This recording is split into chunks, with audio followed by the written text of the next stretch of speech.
Hi everybody, Dan Illman, Ashley Mailloux, taking a look at the DRF race of the day for Tuesday, September the 10th. Let's throw up the field for race number 10 at Fort Erie. It's the second jewel of Canada's Triple Crown, the $400,000 Prince of Wales Stakes. We're going 1.3 miles on dirt. 10 in the field. We won't have a Triple Crown winner this year, Ashley, but this is a very competitive group, and surface is going to be a major handicapping factor. That's the big question, right? The dirt. This is the ultimate test. The distance, a lot of these horses have gone 1.25 miles in the King's Plate. Going to cut back slightly, but with this being on the dirt, it really switches things up. And I think looking at the pedigrees, I mean, top side, there's a ton of dirt here, but the bottom side of the pedigrees, Dan, a lot of them don't suggest dirt, but we do have a couple of horses, I should say several, worked locally at Fort Erie over the main track, or horses that have workouts over the training track up at Woodbine, which is a dirt surface. So there are things to go by. And I think for a field of 10, it's a very wide open event. Many of these horses are coming out of the King's Plate, the first jewel, which is, of course, over the Tapeta surface at Woodbine. The King's Plate was run at a very rapid pace, and the pace was set by the 10 Essex Serpent. Now, Essex Serpent is expected to make the pace as we take a look at the Timeform US pace projector for the Prince of Wales, but it could be a 180-degree different scenario. This situation could favor frontrunners. There doesn't seem to be a ton of early speed other than Essex Serpent. I think when you look at the dirt at Fort Erie and how it plays very well to speed, that's one part of the argument here. I think the other part also is just historically looking at the Prince of Wales. We have seen gate to wire winners. Even in the last several years, we've just seen horses that have been forward enough, stalking in second and third early, that they've been able to get it done. So he's key here for many reasons. When you think of last year and you think of Mark Casse, Paramount Prince showed early foot. He still hung around for a share in the end. He was not the winner. Velociter was able to take the 2023 edition. Speed is not a bad thing to have at Fort Erie, especially in this race. If the pace does happen to heat up, keep an eye on the 6 Joke Star. That horse has the LP flag over his chiclet, which indicates he has the fastest Timeform US late pace rating. We're going to start things off with a filly taking on the boys, and that's the number 1 Air Rosa. And Air Rosa's last start was in the Ontario Colleen off of a very long layoff against 2 next out winners. She's got some dirt in her pedigree. Yeah, talking about top and bottom, she's kind of one of the rarities here that I thought really she should be able to handle the dirt. And I think the thing that's really popped out to me in this field are there are 2 horses that I think have worked exceptionally well over a dirt surface. She's been one of them. She was able to come down a week before this race, 47-1 breezing. And prior to that, look at the workouts over the training track. I mean, they've been lightning quick. So I know she's a filly tackling the boys here, but her workout times have been super sharp. She's bred for it. And fillies have had success in this race in the past. And fillies, of course, have already had success this Triple Crown Trail, winning the plate. The sire, Uncle Mo, speaks for itself. 20% winners with dirt routers. The second dam was a Grade 2 stakes winner on the dirt. This dam's a half to Nash, who was a pretty fast sprinter on the dirt, and a couple of other nice dirt horses. She likely needed her last race. The 2 is Vitality. This horse ran in the King's Plate fresh off of a maiden victory, and Vitality to me is a grinding type. I think that is going to appreciate distance, even though this distance is slightly shorter. 1.3 miles, I think, is going to be right up his alley. He was near the back of the pack, and he just couldn't keep up when Midnight Mascot, who was with him, made a bid at the half-mile pole, and then he grinded on for the finish. He's the kind of horse I think that needs pace. He's going to need the setup, and he's going to get it. The question is the pace setter's going to come back to him in the end, right? Are they going to be able to make up that ground late? I will say I thought he ran fairly well. I think his stablemate, Rafa Rue, took a little bit more love and attention off a really nice race prior to that. And I think with this horse facing winners for the first time, he did nothing wrong. He was able to take that step forward, but he's going to need to do so the same. And you talked about him being at the back of the pack in the King's Plate. Joke Star was back there as well. You can't be that far back. Obviously, there's less horses in this field and, just 2 less, but he's going to have to work out a trip where he can at least be a little bit closer and hopefully get the pace help. He's by Street Boss, who connects 15% with dirt routers. A lot of turf and synthetic on the bottom of this pedigree. The 3 is Wyoming Bill, and let's watch Wyoming Bill win his maiden race last time out. This is over the synthetic surface, and Wyoming Bill showed improved early speed. The pace wasn't necessarily fast, but it was legitimate, and Wyoming Bill just keeps grinding away to win. I thought it was a likable performance. He's by Super Stallion Curlin, 18% winners with dirt routers. I thought it was a good performance. He obviously was able to take a big step forward, and it seemed like for him, maybe just having a second performance on the Tapeta around 2 turns is what helped him. The question would be, though, obviously, what did he face last time out? That was only a field of 4 other horses in there against him. But I like that he was able to show some early foot. And I just don't know, Dan, if that was the tactics. They wanted to see him forward, or no one really wanted the lead, because look at his other 2 races. He was far back in both of those efforts. But on the top side, again, we talk about pedigree here. By Curlin, Catherine Day Phillips in the past had success in the Prince of Wales with a horse named A Bit of Gold. And, I know she kind of well spots her horses, another one that's working out as well. So maybe he has some upside. I think with him, at least he's taken a step forward with each and every start to date. An example of what you were talking about in the open about pedigree. Nice top line pedigree for dirt. This is a full to Dixie Moon who won the Woodbine Oaks, a half to a plate trial winner, Guy Caballero. The Damwer Stakes placed on turf. So the female family, again, geared toward the synthetic and turf, but you've got Curlin on top, and there's nothing wrong with that. There's one thing you don't have to worry about with the number 4 Passioned, and that is dirt. He's based down in the States for Justin Nixon, a really good trainer. And he's coming off an okay third and a first level allowance at Laurel. While surface isn't going to be an issue, he does have to stretch out in distance, and he does have to step up a bit in class. Yeah, that last race last time out at Laurel Park, we'll take a look at here. He kind of got at that mid-pack trip. I do like, though, that in the final jumps to the wire, as we'll see, he does try to make up some ground, and he does so. And, you kind of know that level of competition down following the Mid-Atlantic very closely, what he faced. I mean, from a numbers standpoint, another one, he's been improving with his starts. And we talked about the dirt experience. Justin, I know he's now a Mid-Atlantic homestay, but not a stranger to Ontario. Had a lot of horses for many years at both Fort Erie and Woodbine, actually. And I think when you look at the pedigree here, to me, one of the most interesting parts is his half-brother. When you look at the half-brother of Passion, Coltimus Prime, he took the Prince of Wales 10 years ago. So Justin knows what it takes to get a horse into the Prince of Wales and to do well. And Passion, I think at least for me, I think he's entertaining for the exotics. His dirt races, I think, are competitive enough. He's also very versatile. You'll note that he went gate to wire 3 starts back. That versatility should serve him well here. Although when he did win that race, it was against condition claimers, and I thought it was a speed-friendly track. But last time out, he was in against some solid older horses, no stars. And as you mentioned, from a pedigree standpoint, distance will be no issue. Midnight Mascot is the number 5. This horse ran perfectly fine in the plate, finishing ahead of 4 of these. He did get the setup, but he was also about 4 wide on the backstretch and forced to go all in early. He's got some dirt pedigree. He's by Army Mule, who clicks 22% with dirt routers. We'll see Midnight Mascot grind along to finish 3rd in this race.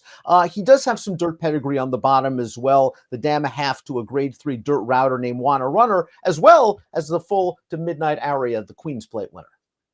Obviously, he was the best finishing horse that draws into this field coming out of the King's Plate. And I like the way he finished this race. It's been interesting to see his progression from 2 to 3. I felt like in those sprint races, we saw him, I don't want to say close to it, but he was a couple of lengths off of it. And in these last 2 efforts, he has been further back than I think he necessarily prefers, but has been able to at least pick up those 3rd place finishes in the Moraine and the King's Plate. And I wouldn't be surprised knowing that Kazushi Kimura is going to climb aboard him for the first time if he's not so far back. I'm not going to say that he's going to be forward in this race by any means, but I think a mid-pack trip is sort of where I envision Midnight Mascot.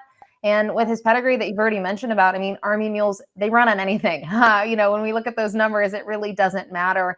The distance is not an issue for him as well. So I do think he is deserving of being the morning line favorite at 5-2.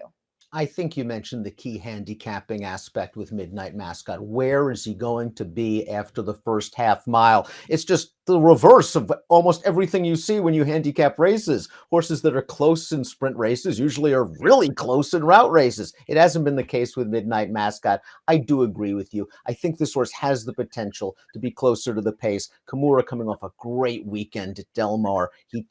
He will pilot Midnight Mascot. Jokestar is up next. We saw this horse rally for 5th, very patiently handled in the early stages of the plate. And I think that was the plan at a big price, hoping for a fast pace, hoping to pick up some pieces, and he did to finish 5th. The problem is this race flow might not be there for him. Yeah, he, to me, true and true, is a closer. Unlike Midnight Mascot, I think he wants maybe to be a little bit more forward. Jokestar, I don't think wants to be. And I actually thought Emma rode him beautifully. He did not get the luck of the draw in the plate. He had the rail, and for a horse with no speed, You have the instance where you're probably going to be in the back and you could get shut off. And she was just patient and said, you know what? We'll take our time from the back of the pack. We'll carve out the trip. And for him to finish fifth at odds of 57-1, I think it worked out really well. And I think part of with that closing style, the distance helped him. I think, mile and 3/16 is not going to be an issue. It's just how much work is he going to have to do late? I think he would need extremely quick fractions to be able to get a piece in here. But I did like the way that he ran last time out.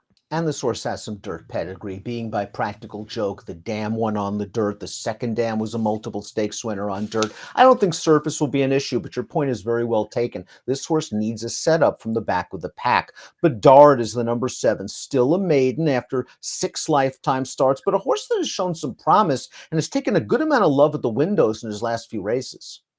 He has, and he went off favorite in those last 2 outings that you're kind of pointing to. His only starts now as a 3-year-old. He is bred for dirt by Nyquist and has had really nice dirt runners, especially with your look at this year's 3-year-olds and even some of the 2-year-olds.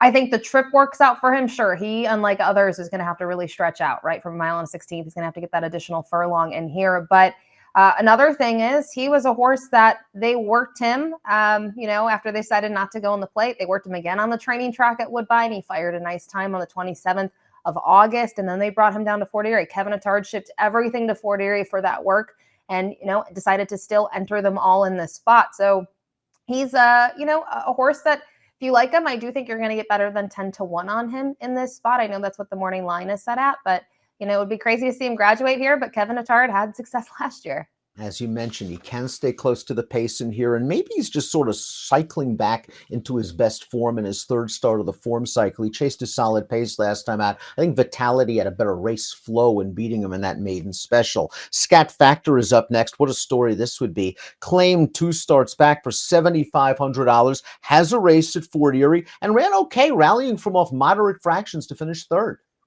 In looking at that group and just kind of, following Fort Erie very closely, those are some decent older horses. They're horses that are going towards cup races. A Kitty Holiday aimed towards one, and while it didn't pan out for him, I think among the local horses, he was facing some of the tougher competition as a 3-year-old. With that said, for me, the question will be the distance. He got the pace help at 6.5, and he was able to close into it. I mean, we do know that the pace is going to be hot here, but it's certainly a step up in class. And his efforts going around 2 turns, he was a runaway winner 2 starts back. The issue, though, that it had, Dan, with that race is it wasn't a big field. I don't think anyone wanted the lead. He made the lead, and the fractions were soft. He really was able to walk on the front end and draw clear there. He got a 10-pound weight break against that group. I just think a lot of things panned out for him well last 2 times ago, and last time out, maybe the off track, helped him a little bit close, which just sometimes works that way at Fort Erie. Sometimes it doesn't, but it would be quite the story, and he's the local horse, right? He's trained and stabled at Fort Erie.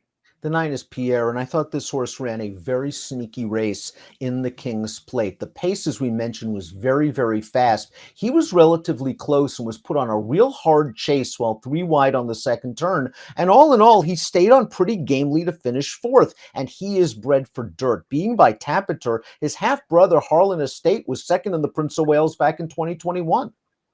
And David Cohen is going to apparently come to Fort Erie to ride him. And I do believe he was booked in the plate and decided to do other things for that race. And Pierre, I thought, ran very well. Certainly outran his odds and got a trip that he was just a couple of lengths off the pace, and I think worked out for him. The one thing that I don't love, though, out of the local horses, the horses that came locally to Fort Erie to work, his work was pretty slow. And you wonder if that's by design. Obviously, it's different to see the work and see the time, but 104 and 1's on the slow side, but I still think it's promising to see David Cohen come to Fort Erie to ride this one.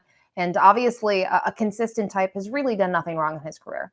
And here's the expected pace setter, the number 10, Essex Serpent. I thought he looked so good winning the Marine 2 starts back because those interior fractions were very fast. He was doing all of the work, and he held sway at the wire. And I think in the King's Plate, it was just a situation where he went too fast in the early going, and he sometimes has a tendency to pull hard early. So it's going to be up to Patrick to get this horse to relax out of the gate. But if he gets an easy lead, he's going to be dangerous. Here is his race in the Marine 2 starts back. And again, he had to do a lot of work in the middle part, and he keeps on going. And this was his first time making the lead so easily in a race. Obviously, he was forward on his debut and he was able to graduate. And in the Queenston, he had to rally from off of it, going from a 5.5 furlong race to 7 ace. Now he finds himself back on the lead here in the Marine basically throughout. And Cameo Performance was a nice next out winner. I think, he was able to beat Midnight Mascot, and maybe that was the trip. Now, the question is what to do with the King's Plate. You have to be in the camp that if you're going to use Essex Serpent, you think that he's going to, handle the dirt well and the speed is going to play in his favor. But B, you have to think something went awry, and for them to regroup and come in the Prince of Wales, that means that Marcassi thinks he is ready for this, test, and that he can rebound for it. And then I think that that's probably the case. I do think he gets the outside drawn here. He has to get a good position, but he has enough early foot to do so. I think the surface should be just fine for him. He's high honor code. We know the distance really shouldn't be an issue. And curious to see the price that we'll get down. He's 8-1 on the morning line. I would be slightly shocked to see him go off at those odds. But boy, you're supposed to take it, I think, if you like this horse at 8-1, considering the pace scenario. Before we take a look at our top selections, please subscribe to the Daily Racing Form YouTube channel for the latest DRF videos. Top pick time for the Prince of Wales. If you could lock in that 8-1, I know you're betting Essex Serpent. Pace makes the race. This horse gets a much better situation, supposedly, than in the plate last time out. I'll take 5 or 6-1, to be honest. I think that'd be a good price on him. We talked about it. He's bred for it. I think something went wrong last time out, where maybe he just went too quick and was too keyed up before the race and just tired. And for me to see Marcassi bringing him down to Fort Erie to race him here, that's a vote of confidence in his favor, right? So I like him here. I do think the trip should work out for him. It's just going to be interesting to see if anyone else tries to go. But, looking at our picks in here, just our top 4, we have several of the same horses, 2 of them, that being Essex Serpent and Midnight Mascot, both the Cassie horses. But outside of that, I thought this was a wide open race and a lot of directions to go. I think it's a wide open race as well. I'm going to focus mostly on my multiple race play with the 5 and the 9. Pierre needs to drift off of that 4-1 morning line, but I like his tactical speed. And I thought he ran a pretty good race in the plate at big odds. Midnight Mascot has dirt pedigrees, a 1/2 to 3 dirt winners. We talked about Army Mule being good on any surface with his progeny. His price is a little bit light, and I'm worried about the pace scenario, so I'll need Pierre as well in multiples. 10-5-4-1 for Ashley, 5-9-6-10 for me. Second jewel, Canada's Triple Crown. It's the Prince of Wales at Fort Erie on Tuesday. Good luck.